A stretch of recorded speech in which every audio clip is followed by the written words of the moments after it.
ஆனால் அன்றைக்கி என்ன நடந்துச்சு? அன்றைக்கி வந்து ஒரு 7 மணி இருக்கும். கோவிலில் இருந்தேன். கோவிலில் இருக்கும்போது திடீர்னு ஒரே சத்தமாக இருந்தது. என்னடா சத்தம்ன்ட்டு இந்த கன்ஸ்ட்ரக்ஷன் ஒர்க் பண்ணின்னு இருக்காங்க. அந்த இடத்துல இந்த மிஷின் தள்ளுற சத்தம் போலகுதுன்ட்டு நினச்சிருந்தேன். எல்லாம் ஒடையாது பார்த்துட்டு என்னான்னு கேட்கும்போது இந்த மாதிரி ஆம்ஸ்டாங்க வந்து வெட்டுறாங்கன்னு சத்தம் போட்டு ஓடுறாங்க. அந்த நேரத்தில் நான் கேட்ட உடனேயும் ஓடுனேன் அந்த இடத்த ஸ்பாட்டுக்கு. அந்த ஸ்பாட்டுக்கு போகும்போது எதிர்க்க எல்லாம் கத்தி வச்சுன்னு 2-3 பேர் ஒடையாறானுங்க எதிர்க்கும். ஒருத்தர் வந்து வெட்டினாப்புல, நான் மிஸ் பண்ணிட்டேன், அந்த இதை தபாஞ்சிட்டேன்.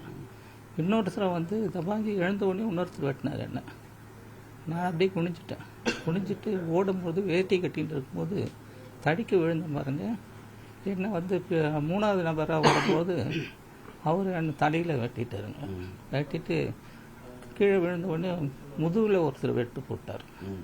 வெட்டு போட்டால் அந்த கூட பொருட்படுத்தாமல் நான் ஓடி போய் தம்பியை காப்பாற்றணும்னு ஓடி போய் இது பண்ணுறேன். எழுப்புறேன் அவரை. எழுந்திருப்பா என்னப்பா, ஒரே ரத்த வெள்ளத்தில் இருக்கார். அதுக்கப்புறம் எனக்கு அடிப்பட்டதுனால இந்த ரத்த வெள்ளத்தில் என்னால் கேரம் ஆகிப்போச்சு. என்னான்ட்டு தெரியல எனக்கு. அப்படியே ஒரு மயக்கமான நிலையில் ஏற்பட்டதுனால எங்கள் மிஸ்ஸஸ் வந்தாங்க. வந்துட்டு உடனே துணி கொடுத்து அப்படியே அந்த தலையில் அழுத்திட்டு ஹாஸ்பிட்டலுக்கு அழைச்சின்னு போயிட்டாங்க.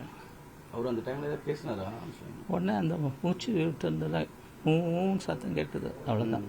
அதோட எதுவும் எத்தனை பேர் ஓடினாங்க நீங்கள் பார்க்கும்போது? நான் ஓடும்பொழுது அவரை ஓடும்பொழுது நான் சத்தம் போட்டுட்டு ஓடிட்டு இருந்தேன். என்னாச்சு ஏதாச்சும் யாரும் ஓடாத இருக்கக்கூடாது, அவர் உயிர் காப்பாற்றணுன்ட்டு ஓடினேன். நான் ஓடும்பொழுது என்னாச்சுன்னா எதிர்க்க வரானுங்க அவனுங்க வேகமாக. அவனுக்கு பைக் எல்லாம் இந்த ஆப்போசிட் சைடில் விட்டு இருக்கான். நான் சத்தம் போட்டு அந்த பக்கம் ஓடுவானுன்னு நினச்சேன். அடுத்தது பார்த்து எனக்கு ஆப்போசிட் சைடாக வர்றதுனால எனக்கு வெட்டுப்பட்டு. ஐயா, இப்போ நிறைய பேர் சொல்கிறாங்க அது உண்மையான குற்றவாளிகள் கிடையாது, ஆற்காடு சுரேஷ் தரப்பு கிடையாதுன்னு சொல்கிறாங்க. நீங்கள் எது என்ன சொல்கிறீங்க? அதை குற்றவாளியை நான் பார்க்கலப்பா. நான் எனக்கு பார்க்க நேரம் இல்லை. 10 செகண்டு நான் கத்தி நோக்கி வர்றதை தான் நான் பார்த்தேன் தவிர யார் வராங்க என்ன இதுன்னு பட்டு இருந்ததுன்னா நான் வந்து விழுந்துட்டுருப்பேன். அது கத்தி பட்டு. அங்கே சித்தாலில் நிறைய வேலை செஞ்சுட்டு இருந்தாங்க. நிறைய பேர் இருந்தாங்க. அவங்க எல்லாம் பிடிக்க ட்ரை பண்ணதா சொன்னாங்க. அப்படிப்பா அதெல்லாம் எனக்கு தெரியாதுப்பா. தெரியல, எனக்கு தெரியாது. என்னுடைய ஆவல் என்னன்னா தம்பியை போய் காப்பாற்றணும்னு ஓடுனேன்.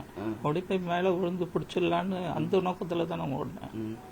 அடுத்த பார்த்தா ஆப்போசிட் சைட்லேருந்து வரதுனால பார்க்கும்போது அது கீழே வந்துட்டு கீழே வந்து ரத்த வெள்ளத்தில். உங்களுடைய தம்பிங்க எத்தனை மணிக்கு வந்தாங்க? எவ்வளோ நேரம் அங்கே நின்று பேசிகிட்டு இருந்தாங்க? நானும் ஒரு 6 o'clock போயிட்டு கோவில் திறப்பேன் எப்பொழுதும் சாயங்காலத்தில். இங்கே வேணுகோபால் சாமி டெம்பிள் அது திறந்துட்டு நான் உள்ளே உட்காந்துட்டுப்பேன். அது இன்னைக்கு வெள்ளிக்கிழமையாக இருந்தது. சரின்ட்டு உள்ளே உட்காந்துருக்கும்போது இந்த மாதிரி சத்தம் கேட்டதுனால இந்த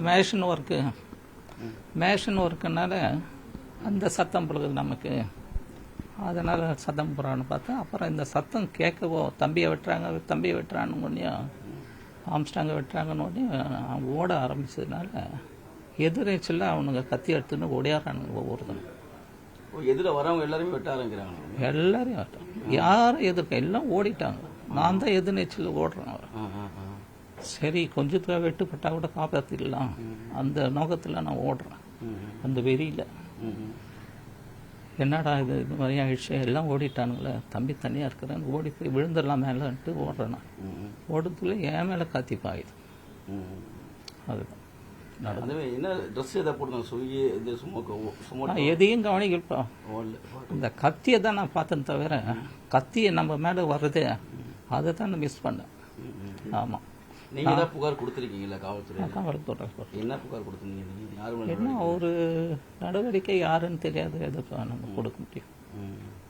அவங்க எழுதி கொடுத்தாங்க, சைன் பண்ணி அனுப்பிச்சிட்டேன். என்னால் பேச முடியல அந்த நேரத்தில். உங்கள் சகோதரருக்கு எதிரிகளாக இருந்தாங்க நிறைய பேர்.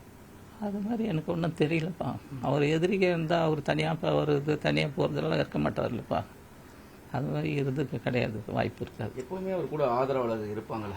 ஆதரவாளர்னா சொந்த ஊர், அது சொந்த இடங்கள் இருப்பாங்கப்பா. இந்த இடத்துல இது நடந்து. ஆதரவாளருங்கன்னா கட்சிக்காரங்க இருப்பாங்க, எதனா வந்து பார்த்துட்டு பேசிட்டு போவாங்க. மற்றபடி கூட யாரும் இருக்கிறது ரொம்ப சாதாரணமாக வருவார், தனியாக வருவார், தனியாக போகிறாரு. எங்களுக்கு கூட பயமாக இருக்கும், தனியாக போகிறாரு தனியாக வர்றாருன்னு. ஆனாலும் எச்சரிக்கை பண்ணியிருக்கீங்களா? சொல்லி எச்சரிக்கை ஒன்றும் பண்ணுறதுக்குல, அவருடைய இயற்கை பார்த்து அவர் சுவாபமே தனியாக வருவார், தனியாக போவார். நமக்கு தான் பயமாக இருக்கும், தனியாக போகிறாரு தனியாக வர்றாரு, எதனா ஆகிட போகுதுன்ட்டு. நம்ம தான் பயப்படும் தவிர அவர் பயப்பட மாட்டார். அரசுக்கு ஏதாவது கோரிக்கை வைக்கிறீங்களா? அரசுக்கு நான் கோரிக்கை வைக்க வேண்டியிருக்கேன். அவங்களுக்கு தெரியாததாக நம்ம சொல்ல போகிறோம், அவங்களுக்கு தெரிஞ்சிருக்கோம் எல்லாம். அது நான் அந்த உடையெல்லாம் நான் பார்க்கலப்பா, என்னென்ன ட்ரெஸ் போட்டுருக்குறாங்க. என்னுடைய இதுனா அவரை போய் காப்பாற்றணும், அதுக்கு தான் நான் போனேன் தவிர. ரெண்டாவது நம்ம மேலே வர ஆயுதத்தை வந்து தப்பிக்கணும், அந்த நோக்கத்தில் போனதுனால தான் உங்களை தாக்குனாங்களா, இல்லை எதிர வரவங்க எல்லாரையுமே தாக்க ஆரம்பிச்சாங்க? நான் அந்த யாரும் கிடையாது, எல்லாம் ஓடிட்டான். நீங்கள் கத்திட்டு போனது தான் உங்களை கத்திட்டு போகிறதுனால தான் டேன்னு கத்தின்னு போனேன்.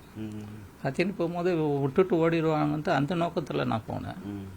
ஆனாலும் வந்து இந்த கத்தி வச்சுருக்கிறதுனால அவன் மாத்திர சுற்றி நான் பானா சுற்றுற மாதிரி சுற்றின்னு போகிறான்.